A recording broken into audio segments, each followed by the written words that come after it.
Good evening, and welcome to Town of Perdition. Now, this may be coming out to you a bit sooner than you probably expect, but I hope you enjoy it nonetheless. Now, this is Chapter 3, Chekhov. Everything came flooding back for her. Where was she? Her ears were ringing, and she lay on the ground, waiting to die. Her mind was swimming, her focus was lost. She looked up, she saw a familiar desert. Uniformed bodies lay scattered on the sands. Some were in agony, others never made a sound. Black hawks circled above, surveying the wreckage below.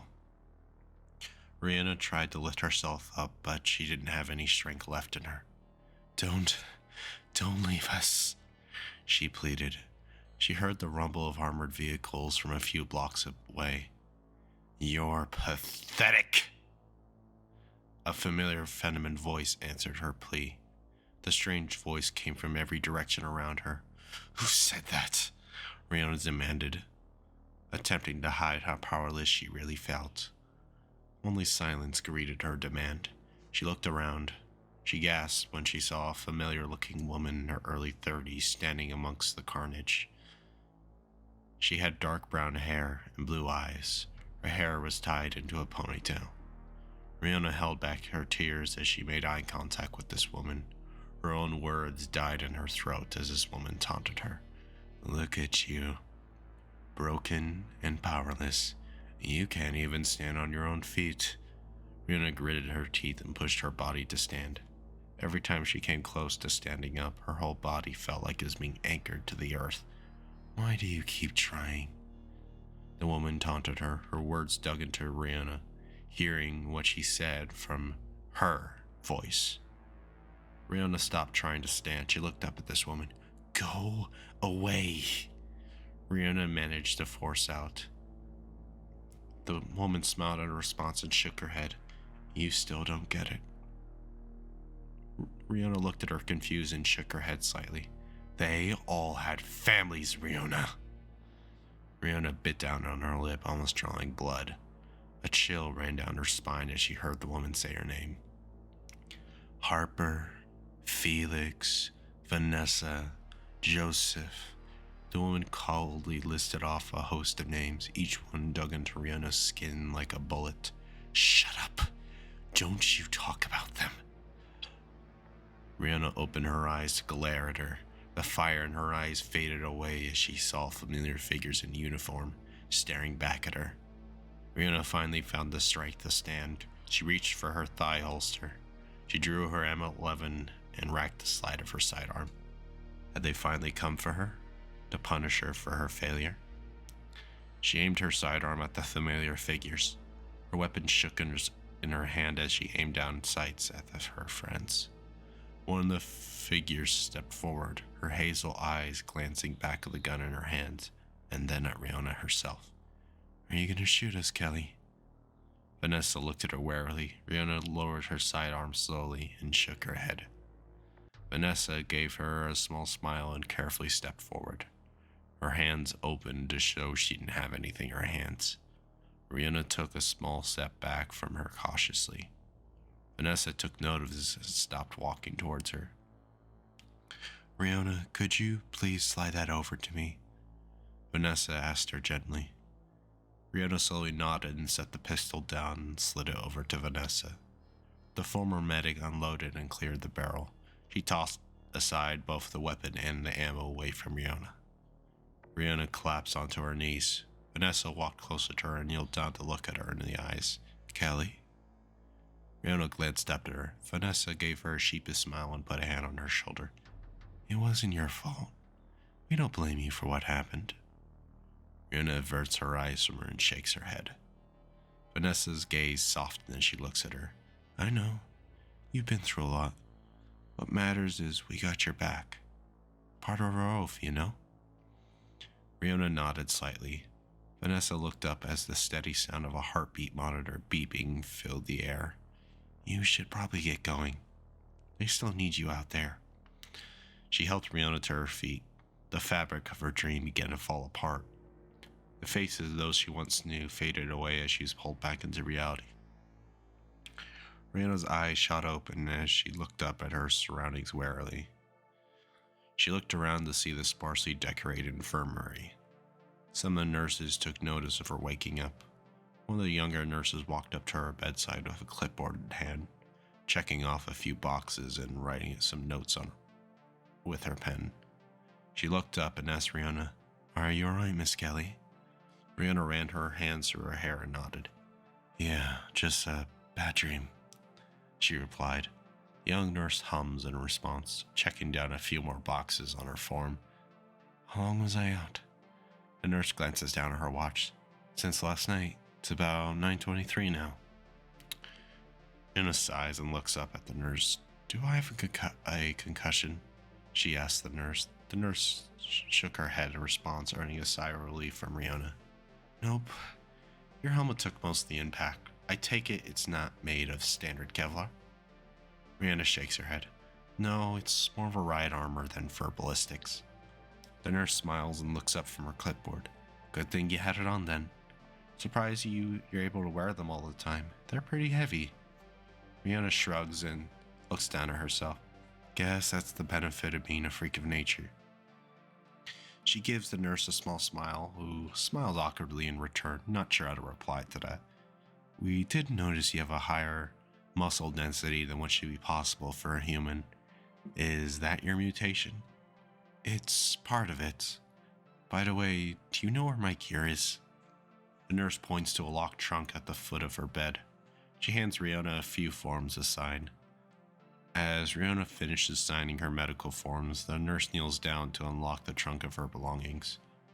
Rihanna thanked her and changed back into her clothes. She walked back outside with her armor and the rest of her gear resting on her shoulder. She squinted her eyes at the bright morning light. The outpost was back to its usual business, wayfinders going in and out on business of their own. The outpost seemed to be on higher alert after last night's attack. More guards were on duty, watching the perimeter. The creature was still out there, wherever it was. Images of main bodies she saw last night flashed in her mind. She grimaced. She hoped it was quick for them at least. It was a grisly end for those two young men. She shook her head, pulling her mind back into focus. She headed back towards her room in the workshop. It had been a long night. Even though she was out for most of the night, she still felt tired. She set down her gear with a sigh. She stretched briefly, feeling stiff from the uncomfortable hospital beds. "Rihanna," a voice called out to her from her workshop. Rihanna poked her head out of her doorway. She looked to see the outline of a familiar person. She saw Seth standing in her workshop. Rihanna's face brightened at seeing someone familiar. He smiled as they made eye contact.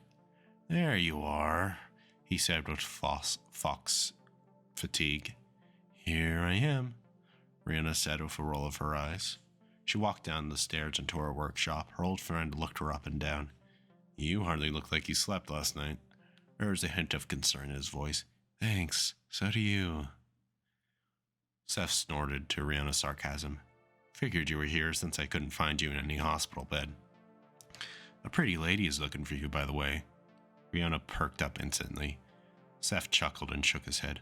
"Thought that would get your attention." Rihanna rolled her eyes. "So, who's looking for me exactly?" Rihanna asked. A new feminine voice responded to her question. "That would be me, Rihanna Kelly." A familiar woman stood in the doorway. She gave Seth a blank stare and then looked up at Rihanna. Seth gave a wave to Rihanna as he walked out to do whatever he does on base. "Take it you're here for business, then?" Rihanna asked as she descended down into the workshop. "Only a reason for a military escort such as yourself to visit." Rihanna brushed her hair out of her eyes. "That would be correct." The escort nodded in response. "Don't think I caught your full name." Rihanna stayed with a slight tilt of her head. "Natalie Chekhov." Rihanna smiled in response and nodded. "I'm guessing your little military did their homework on me." Nat nodded in response. "Figures. Well, what you got?" "It has to do with the creature that attacked this outpost." Rihanna's smile dropped at the mention of it. "Acer wants it dead, and R&D wants its body for study." Nat put simply. Riona squinted her eyes at the younger woman. That's all? For some complicated test as well.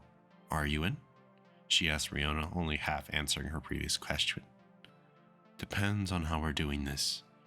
Riona turned her back to the escort. She opened her locker and put on her trusty old field jacket. We can get into details when we have everyone gathered. Riona hummed in response. How many others do we need for this? Nat looked up and thought, 3 to 5. We'll see how many we can get. What's the payout for this one? Standard payout and then some. I'm in then.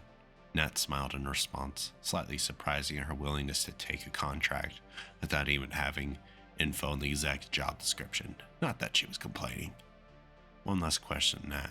How long are we planning on being out there? Just a few days. We'll resupply if it goes longer. We can head into town just to find some other wayfinders. Riona nodded in agreement. Just give me a few minutes to get everything in order. Riona states as she ties her hair up into a bun. All right, I'll be waiting in the motor pool. Natalie walks out of her workshop, leaving Riona to her own devices. Riona walked up to her room to dig out her rucksack. This was going to take a bit. She packed her rucksack with her usual kit. She had to be careful to have enough water. Using water out in the hazard zone was not something she wanted to attempt. Luckily, she still had a case of specialized MREs made for mutants like her, the envy of the normals. No evil cheese spread or vile weak snack bread existed in the specialized MREs. She grabbed a case that could contain her reliable armor. She made sure to strap it down securely on her ATV trailer. She put back her HK-416 together. She made sure to take what attachment she needed: a suppressor, an ACOG with a mounted holographic, an underbarrel grenade launcher. She grimaced as she looked at her rifle. She really had turned into a Geardo. She wasn't a mutant. She would complain about the weight added onto her rifle by the attachments. She still had more packing to do, though. Rena secured the tarp to the trailer. Everything was in order. She was ready. She mounted up and turned on the engine for her ATV. She drove at her leisurely pace to the motor pool to meet up with Nat. The military escort was fiddling with her gloves as Riona pulled up beside her. You have enough gear there? Nat glanced at her well-packed trailer. Riona shrugged in response. I like to be prepared. Nat shrugged and mounted up on her own ATV. Where are we headed? To the town of Perdition. I have to pick up a few extra hands for this. Riona nodded in agreement and let Nat pull in front of her. The military escort led the way through the outpost. She did the usual sign-outs at the checkpoint. Acer was paying closer attention to who went in and out after last night. The cedars and pines of the northwestern wilderness formed an impenetrable barrier on each side of the road. The drive was long and uneventful, almost peaceful. The Cascades were always beautiful at this time of year. Despite all the strange and otherworldly creatures that weren't far away, she still felt a little safer here than in the walled outpost. Maybe she was just sick of being cooped up there. That was very likely. Old road signs that once showed speed limits were now spray painted with the distances for different destinations. That strange gas station, town of Perdition, and a few other locations. It had been a bit since she had visited that strange town in Washington. Now, that was this chapter. I hope you enjoyed listening to this chapter. It took a bit longer than I expected to narrate this chapter, but here we are. Anyways, good night, listeners. Good night, and always be listening.